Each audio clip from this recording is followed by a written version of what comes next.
Hi friends, అందరికీ good morning. మీరు చూస్తున్నారు వీడియం Telugu YouTube channel. Friends, post office వాళ్ళు గ్రామీణ ప్రాంతాల్లో ఉండే ప్రజలకి వివిధ రకాల ఇన్సూరెన్స్ పాలసీస్ని అయితే ఇవ్వడం జరుగుతుంది. అది పెద్దలకు కావచ్చు, పిల్లలకు కావచ్చు. సో ఈరోజు ఈ వీడియో ఏంటంటే ఈ పోస్ట్ ఆఫీస్ వాళ్ళు ఇచ్చే ఆర్పిఎల్ఐ స్కీమ్ కింద చిల్డ్రన్ పాలసీస్ ఏమున్నాయి, చిల్డ్రన్ పాలసీ కింద మనకి బెనిఫిట్స్ ఏమున్నాయి అంటే investment come life insurance policy అనమాట. మనకి ఇన్వెస్ట్మెంట్ లా ఉంటుంది, ఇన్సూరెన్స్ కవరేజ్ కూడా ఉంటుంది అనమాట. మనకు మెచ్యూరిటీ తర్వాత మన అమౌంట్ వస్తుంది, లేదా ఈ మధ్యలో ఏమైనా జరిగితే ఇన్సూరెన్స్ లాగా మనకు డెత్ బెనిఫిట్ అయితే ఉంటుందన్నమాట. దీనికి ఎటువంటి ఎలిజిబిలిటీ ఉంటుంది, తర్వాత దీనికి సమ్మర్ష్యూడ్ మనకి ఎంత అమౌంట్ ఇస్తారు, తర్వాత లోన్ ఫెసిలిటీ ఇస్తారా, దీనిపైన మనకు బోనస్ ఏమైనా ఉంటుందా, రిబేట్ ఫెసిలిటీ ఏమైనా ఉంటుందా, తర్వాత ప్రీమియం ఎంత కట్టాలి, ఈ టర్మ్స్ ఎలా ఉంటాయి, నెల కట్టాలా, సంవత్సరానికి ఒకసారి కట్టాలా, తర్వాత దీనిలో బెనిఫిట్స్ ఎలా ఉంటాయి, మెచ్యూరిటీ బెనిఫిట్స్ ఎలా ఉంటాయి, డెత్ బెనిఫిట్స్ ఎలా ఉంటాయి, తర్వాత సరెండర్ పాలసీ మనం కట్టలేకపోతే సరెండర్ చేసుకోవచ్చా, ఒకవేళ సరెండర్ చేసిన దాన్ని రివైవ్ చేసుకోవచ్చా, తర్వాత మెడికల్ ఎగ్జామినేషన్ ఏమైనా కావాలా, ఇలా ఈ చిల్డ్రన్ పాలసీకి సంబంధించి దీన్నే బాల్ జీవన్ బీమా అని కూడా అంటారు. సో ఈ పోస్ట్ ఆఫీస్ వాళ్ళు ఆర్పిఎల్ఐ కింద ఇచ్చే ఈ చిల్డ్రన్ పాలసీకి సంబంధించిన టోటల్ బెనిఫిట్స్ ఏంటి, దీనికి సంబంధించిన కంప్లీట్ డీటెయిల్స్ ఈ వీడియోలో చూద్దాం. ఫ్రెండ్స్, ఇంకా మన ఛానల్ ఎవరైనా సబ్స్క్రైబ్ చేసుకుని అంటే సబ్స్క్రైబ్ చేసుకొని పక్కన ఉన్న బెల్ ఐకాన్ క్లిక్ చేస్తే మన ఛానల్ వచ్చే కొత్త వీడియోస్ మీకు ఎప్పటికప్పుడు నోటిఫికేషన్ ఫ్లో వస్తూ ఉంటాయి. ఈ వీడియోకి ఒక లైక్ అయితే చేయండి, ఎందుకంటే మీరు చేసే లైక్ అనేది మాకు కొంచెం సపోర్టివ్గా ఎంకరేజ్మెంట్గా ఉంటుంది. Thank you friends. ఇక టాపిక్లోకి వెళ్దాం. సో ఈ చిల్డ్రన్ పాలసీని మనం చెప్పుకున్నాం, గ్రామ్ బాల్ జీవన్ బీమా అనేసి. సో ఇదేంటంటే investment come life insurance policy అనమాట. మనకి ఇన్వెస్ట్మెంట్ లా ఉంటుంది, ఇన్సూరెన్స్ కవరేజ్ కూడా ఉంటుంది అనమాట. దీనికి ఎలిజిబిలిటీ ఏంటి అని చూస్తే ఎవరైనా పేరెంట్ అంటే తండ్రి కావచ్చు, తల్లి కావచ్చు, ఏదో ఒక స్కీమ్ అంటే ఆర్పిఎల్ఐ కింద మనకి హోల్ లైఫ్ అష్యూరెన్స్ కానీ లేదా ఎండోమెంట్ అష్యూరెన్స్ పాలసీ కానీ ఏదో ఒక పాలసీ తీసుకున్న పేరెంట్స్ ఎవరైతే ఉంటారో వాళ్ళ యొక్క పిల్లలు మాత్రమే ఈ పాలసీకి, ఈ చిల్డ్రన్ పాలసీకి ఎలిజిబిలిటీ అనమాట. ఈ పేరెంట్ యొక్క ఏజ్ 45 years లోపల ఉండాలి. తర్వాత మ్యాక్సిమం 2 పిల్లల కవరేజ్ అయితే అవుతుంది. పిల్లల ఏజ్ అనేది 5 సంవత్సరాల నుంచి 20 సంవత్సరాల లోపల ఉండాలి. నెక్స్ట్ సమ్మర్ష్యూడ్ మనకి ఎంత కవరేజ్ ఉంటుందని చూస్తే మినిమం వచ్చేసి 10,000 ఉంటుంది, మ్యాక్సిమం వచ్చేసి ₹1,00,000 ఉంటుంది. సో ₹1,00,000 కవరేజ్ అయితే ఉంటుంది. మనకి మెచ్యూరిటీ కంప్లీట్ అయిన తర్వాత మనకి ఏంటంటే మనకి రావాల్సిన సమ్ అష్యూరెన్స్ ప్లస్ మనకి బోనస్ ఉంటుంది, రిబేట్ కూడా ఉంటుంది. సో ఈ బోనస్ ప్లస్ రిబేట్ అమౌంట్ మొత్తం కలిపి మనకి మెచ్యూరిటీ తర్వాత వస్తుంది. లేదు ఈ మధ్యలో ఏమైనా జరిగితే మనకు అప్పటి వరకు వచ్చిన బోనస్, తర్వాత ఇక్కడ మనకు చెప్పిన సమ్ అష్యూరెన్స్ దీని అమౌంట్ మనకు వస్తుందన్నమాట. ప్రీమియం చాలా తక్కువ ఉంటుంది, ఎందుకంటే ఆల్రెడీ ఫాదర్ లేదా మదర్ ఆల్రెడీ స్కీమ్లో ఉంటారు కాబట్టి వాళ్ళకు సంబంధించి వాళ్ళ పిల్లలకి తక్కువ ప్రీమియంతో ఉంటుందన్నమాట. ఈ పాలసీ టర్మ్ చూసుకుంటే మనకు ఫ్లెక్సిబుల్ టర్మ్ పీరియడ్స్ ఉంటాయి. సో ఇక్కడ ఏంటంటే మీరు ప్రీమియం పేమెంట్ అనేది పాలసీ టర్మ్ అనేది 5 సంవత్సరాల నుంచి 20 సంవత్సరాలు అంటే మీరు మీ పిల్లల వయసును బేస్ చేసుకొని మీ 5 సంవత్సరాల నుంచి 20 సంవత్సరాల వరకు మీరు పాలసీ టర్మ్ పీరియడ్ అయితే తీసుకోవచ్చు అనమాట. నెక్స్ట్ బోనస్ రేటు, మనకి బోనస్ ఎంత ఇస్తారని చూస్తే ఎండోమెంట్ అష్యూరెన్స్లో ఎంత అయితే ఇస్తారో అదేవిధంగా, అంటే ఇక్కడ మనకు ఎండోమెంట్స్ అష్యూరెన్స్లో ఏమవుతుందంటే ప్రతి ₹1,000కు ₹48 బోనస్ అయితే ఇవ్వడం జరుగుతుంది. అంటే ప్రతి సంవత్సరానికి ఫర్ ఎగ్జాంపుల్ మీరు 10,000 కట్టారనుకోండి, ₹480 సంవత్సరానికి ఒకసారి యాడ్ అవుతుంది. ఒకవేళ మీరు ₹1,00,000 పాలసీ కాబట్టి 4,800, అంటే మీరు 10 సంవత్సరాల టర్మ్ పీరియడ్ ఎంచుకుంటే సంవత్సరానికి 4,800 లాగా 10 సంవత్సరాలకు 48,000 వస్తుందన్నమాట. ఇలా బోనస్ కూడా మనకు అడిషనల్ బోనస్ అయితే ఉంటుంది. ఈ బోనస్ రేట్ అనేది ఫిక్స్డ్గా ఉండదు, టైం టు టైం అంటే గవర్నమెంట్ అనౌన్స్ చేస్తుంటుంది. అనౌన్స్ చేసిన రేట్ ప్రకారం మనకు మారుతూ ఉంటుందన్నమాట. లాస్ట్లో ఏంటంటే మనకు బోనస్ అమౌంట్ అనేది ఎవ్రీ ఇయర్ అక్యుములేట్ అయిన తర్వాత లాస్ట్లో పాలసీ టర్మ్ వరకు అక్యుములేట్ అయ్యి ఫైనల్ అమౌంట్ మనకు వస్తుందన్నమాట.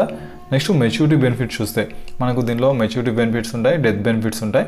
మెచ్యూరిటీ బెనిఫిట్ అంటే ఒకవేళ పేరెంట్ చిల్డ్రన్ మెచ్యూరిటీ ఏజ్ వరకు ఉన్నారనుకోండి, అప్పుడు మెచ్యూరిటీ అమౌంట్ వాళ్ళ పేరెంట్కి అయితే ఇవ్వడం జరుగుతుంది. పేరెంట్ కలెక్ట్ చేసుకోవాల్సి ఉంటుంది. సో అప్పటి వరకు వచ్చిన అమౌంట్ మనకు సమ్ అష్యూరెన్స్ ఎంతైతే ఉందో ₹1,00,000, తర్వాత అప్పటి వరకు వచ్చిన బోనస్ మనం చెప్పుకున్నాం కదా, మీరు టైం పీరియడ్ 10 సంవత్సరాలు పెట్టుకున్నారా 20 years పెట్టుకున్నారా అనే దాన్ని బట్టి మీకు 10 సంవత్సరాలకి అయితే 48,000, అదే 20 yearsకి అయితే దానికి డబుల్ అమౌంట్ అయితే వస్తుందన్నమాట. ఇది ప్లస్ సమ్ అష్యూరెన్స్ అమౌంట్ మొత్తం మెచ్యూరిటీ బెనిఫిట్ కింద వస్తుంది. ఒకవేళ డెత్ బెనిఫిట్కి అనుకోండి, ఒకవేళ ఇక్కడ మనకు పేరెంట్ చనిపోతే తర్వాత పిల్లలు రిమైనింగ్ ప్రీమియం ఏదైతే ఉందంటే మీరు నెల లేదా సంవత్సరానికి ఒకసారి ప్రీమియం కడుతుంటారు కదా, ఆ కట్టాల్సిన అవసరం లేదు. పేరెంట్ చనిపోతే లాస్ట్లో పాలసీ ఎప్పుడైతే కంప్లీట్ అయిపోతుందో, పాలసీ కంప్లీట్ అయ్యే వరకు ఉంటుంది. పాలసీ కంప్లీట్ అయిన తర్వాత అప్పుడు ఆ బోనస్ తర్వాత ప్రీమియం అంతా కలిపి మనకు ఈ సమ్ అష్యూరెన్స్ ప్లస్ బోనస్ అంతా కలిపి అమౌంట్ అయితే ఇవ్వడం జరుగుతుంది. ఒకవేళ చైల్డ్ చనిపోతే ఏమవుతుందంటే ఆ రోజు చనిపోయిన రోజు వరకు ఎంతైతే మనకు సమ్ అష్యూరెన్స్ ఉందో, తర్వాత ఎంతైతే బోనస్ అక్యుములేట్ అయిందో ఆ అమౌంట్ని మనకి ఇవ్వడం జరుగుతుంది. పేరెంట్ చనిపోతే టోటల్ పాలసీ టర్మ్ వరకు వెయిట్ చేయాల్సి ఉంటుంది. అమౌంట్ ప్రీమియం చైల్డ్ కట్టాల్సిన అవసరం లేదు, వెయిట్ చేసి టోటల్ బెనిఫిట్ పొందొచ్చు. ఒకవేళ చైల్డ్ చనిపోతే చైల్డ్ చనిపోయిన రోజు వరకే ఇది స్టాప్ అయిపోతుంది అనమాట.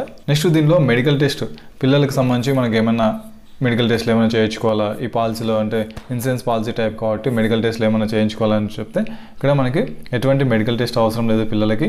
జస్ట్ ఆ రోజు ఈ పాలసీ తీసుకున్న రోజు హెల్తీగా ఉంటే సరిపోతుంది. తర్వాత దీనిపైన మనకి ఏమైనా లోన్ ఇస్తారా అంటే, మనం ఈ చిల్డ్రన్ పాలసీ కింద అమౌంట్ కట్టింటాం కదా, అమౌంట్ పైన బేస్ చేసుకొని మనకి ఏమైనా లోన్ ఇస్తారంటే ఎటువంటి లోన్ ఫెసిలిటీ అయితే ఉండదు. కాకపోతే ఏంటంటే అప్పుడు అమౌంట్ అక్యుములేట్ అయినది 5 years వరకు మీరు కంటిన్యూస్గా ప్రీమియం కట్టింటారు కదా, అప్పటి వరకు ఆ 5 years వరకు మీరు కట్టిన ప్రీమియము అనేది దాన్ని పెయిడ్ అప్ కింద మెయిన్ పాలసీ హోల్డర్ ఎవరైతే ఉంటారో వాళ్ళ దానికి ప్రీమియమ్స్గా కట్టుకోవచ్చు అనమాట. సో నెక్స్ట్ ఏంటంటే సరెండర్ పాలసీ. దీంట్లో ఎటువంటి సరెండర్ పాలసీ ఉండదు, అంటే మేము కట్టము వదిలేస్తాము, ఇంకా కట్టలేము మేము వదిలేస్తాము అనే దానికి లేదనమాట. కంటిన్యూస్ చేయాల్సిందే. ఒకసారి జాయిన్ అయిన తర్వాత ఈ పాలసీలో మీరు కంటిన్యూ చేయాల్సిందే. ఇలా సరెండర్ ఫెసిలిటీ ఏముండదు. నెక్స్ట్ రిబేట్ గురించి చూస్తే మనకు అంటే రిబేట్ అంటే ముందే అడ్వాన్స్ డిపాజిట్ చేస్తే, అంటే ఫర్ ఎగ్జాంపుల్ మీరు నెల కడుతుంటారు, నెల 1000 రూపాయలు కడుతున్నారు అనుకోండి. నెల 1000 రూపాయలు కట్టుతుంటే మీ దగ్గర అమౌంట్ ఉంది, ఒక 12,000 ఉంది లేదా 6,000 ఉంది. 6,000 మీరు ఒకేసారి కట్టారనుకోండి, అంటే 6,000 కట్టారంటే 6 months బిఫోర్ మీరు కట్టినట్టే. సో మీరు 6 months బిఫోర్ కడితే మీకు 1% రిబేట్ ఉంటుంది. ఒకవేళ 12 months బిఫోర్, ఒకవేళ మీకు దగ్గర 12,000 ఉన్నాయనుకోండి, 12,000 ముందు కట్టారనుకోండి, సో 12 నెలలకు సంబంధించి మనకు 2% రిబేట్ ఇవ్వడం జరుగుతుంది. ఒకవేళ మీరు 3 monthsదే ఉన్నాయనుకోండి, 3,000 3 months ముందు కడితే 0.5% మీకు రిబేట్ ఇవ్వడం జరుగుతుంది. ఇలా మీరు ఎన్ని నెలల ముందు అడ్వాన్స్ అమౌంట్ పే చేశారు అనే దాన్ని బట్టి మీకు ఇక్కడ రిబేట్ పర్సెంటేజ్ మారుతుంటుంది. 0.5%, 1%, 2% ఇలా ఇది రిబేట్కి సంబంధించి. నెక్స్ట్ అదేవిధంగా ప్రీమియం పేమెంట్ టర్మ్, అంటే మీరు డబ్బులు ఎన్ని సంవత్సరాలు కట్టాలి, ఎన్ని రోజులు కట్టాలి, కడితే ఎలా కట్టాలి, నెల సంవత్సరమా అనేది చూస్తే ఇక్కడ ఏంటంటే మనకు ఇక్కడ మరి నెల కట్టవచ్చు, 3 నెలలకు ఒకసారి కట్టవచ్చు, సంవత్సరానికి ఒకసారి హాఫ్ ఇయర్లీ, ఇలా మీకు ఎప్పుడు వీలవుతుందనే దాన్ని బట్టి మీరు సెలెక్ట్ చేసుకోవచ్చు అనమాట. ఇక్కడ ఏంటంటే మీరు ఎవ్రీ మంత్, ఒకవేళ మీరు మంత్లీ సెలెక్ట్ చేసుకున్నారు అనుకోండి, మంత్లీ కట్టాలి. ఒకవేళ ఏదైనా ఒక మంత్ కట్టలేదు అనుకోండి, కట్టకపోతే నెక్స్ట్ మంత్ ఏంటంటే మీరు కట్టాల్సిన ఈ నెల 1000 రూపాయలు కడుతున్నారు అనుకోండి, ఈ నెల 1000 రూపాయలు, నెక్స్ట్ ప్రీవియస్ మంత్ మీరు కట్టలేదు కదా ఆ 1000 రూపాయలు, దానికి తోడు ప్రతి 100 రూపాయలకు ₹1 ఫైన్ అనమాట. అంటే మీరు 10 రూపీస్ మీరు పెనాల్టీ కట్టాలి. ఎందుకంటే లాస్ట్ మంత్ మీరు కట్టలేదు కాబట్టి ఆ లాస్ట్ మంత్కి మీకు ఛార్జెస్ అయితే వేయడం జరుగుతుంది, ఫైన్ అయితే వేయడం జరుగుతుంది. ప్రతి 100 రూపాయలకు ₹1, మీరు 100 రూపాయలకు ₹1 కాబట్టి 1000 రూపాయలకు ₹10 అవుతుంది. ఒకవేళ మీరు నెల 10,000 కడుతున్నారు అనుకోండి, ₹100 ఫైన్ అవుతుంది అనమాట. ఇలా మీరు ఏదైనా ఒక నెల కట్టకపోతే నెక్స్ట్ మంత్ మీరు కట్టుకోవచ్చు, కాకపోతే ₹1 ఫైన్ ఉంటుంది ప్రతి 100 రూపాయలకి. ఒకవేళ మీరు 6 months కంటిన్యూస్గా కట్టలేదనుకోండి, లేదా 12 months కంటిన్యూస్గా కట్టలేదనుకోండి, అప్పుడు మీ యొక్క పాలసీ అనేది ల్యాప్స్ అవ్వడం జరుగుతుంది. అంటే 1 నెల, 2 నెలలు, 3 నెలలు అంటే ఏం కాదు, తర్వాత మీరు మళ్ళీ ఫైన్ కట్టి మీరు పేమెంట్ చేసుకోవచ్చు. ఒకవేళ మీరు ఎంచుకున్న పాలసీ అనేది 3 years లోపల ఉందనుకోండి, మీరు 3 years లోపల ఉంటే 6 months కంటిన్యూస్గా కట్టకపోతే మీ యొక్క పాలసీ ల్యాప్స్ అయిపోతుంది. ఒకవేళ మీరు తీసుకున్న పాలసీ అనేది 3 సంవత్సరాల కంటే ఎక్కువ ఉందనుకోండి, అప్పుడు మీరు 12 నెలలు కంటిన్యూస్గా కట్టలేదనుకోండి, అప్పుడు మీ యొక్క పాలసీ ల్యాప్స్ అయిపోతుంది. సో ఇది ప్రీమియం పేమెంట్ టర్మ్ సంబంధించి. Next revival period. అంటే ఒకవేళ మనది ల్యాప్స్ అయిన దాన్ని మళ్ళీ మనం రివైవ్ చేసుకోవచ్చు అనేది చూస్తే, మనం చెప్పుకున్నాం కదా 3 years లోపల అనుకోండి, 3 years లోపల అయితే 6 months కట్టకపోతే మన పాలసీ ల్యాప్స్ అవుతుందని చెప్పుకున్నాం. మోర్ దాన్ 3 years అయితే 12 months కట్టకపోతే ల్యాప్స్ అవుతుందని చెప్పుకున్నాం. ఇటువంటి వాటిని మనం రివైవల్ అయితే చేసుకోవాలి.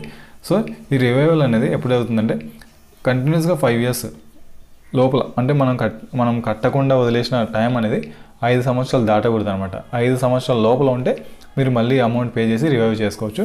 ఒకవేళ మీరు కట్టకుండా కంటిన్యూస్గా 5 సంవత్సరాలు వదిలేశారనుకోండి, అప్పుడు మీరు రివైవ్ చేసుకోవడానికి లేదు, అది ఇంకా ల్యాప్స్ అయిపోయినట్లే. సో ఒకవేళ మీరు 5 సంవత్సరాల లోపల అయితే రివైవ్ చేసుకోవచ్చు.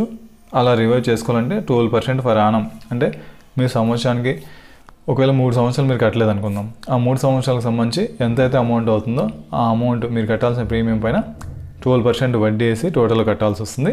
దీన్ని మీరు ఒకేసారి కట్టవచ్చు లంసమ్గా, లేదా 12 ఇన్స్టాల్మెంట్స్తో కట్టి కలపొచ్చు అనమాట. సో ఇది ఫ్రెండ్స్ ఈ ఆర్పిఎల్ఐకి సంబంధించి children policy gram ball Jeevan బీమా యోజనకు సంబంధించిన కంప్లీట్ డీటెయిల్స్. ఫ్రెండ్స్ ఈ వీడియో మీకు ఉపయోగపడిందని అనుకుంటున్నాను. ఇలాంటి మరిన్ని వీడియోస్ కోసం మన ఛానల్ సబ్స్క్రైబ్ చేసుకొని పక్కన బెల్ ఐకాన్ క్లిక్ చేస్తే మన ఛానల్లో వచ్చే కొత్త వీడియోస్ మీకు ఎప్పటికప్పుడు నోటిఫికేషన్ రూపంలో వస్తూ ఉంటాయి. ఈ వీడియోకి ఒక లైక్ అయితే చేయండి, ఎందుకంటే మీరు చేసే లైక్ అనేది మాకు కొంచెం సపోర్టివ్గా ఎంకరేజ్మెంట్గా ఉంటుంది. Thank you friends. జై హింద్.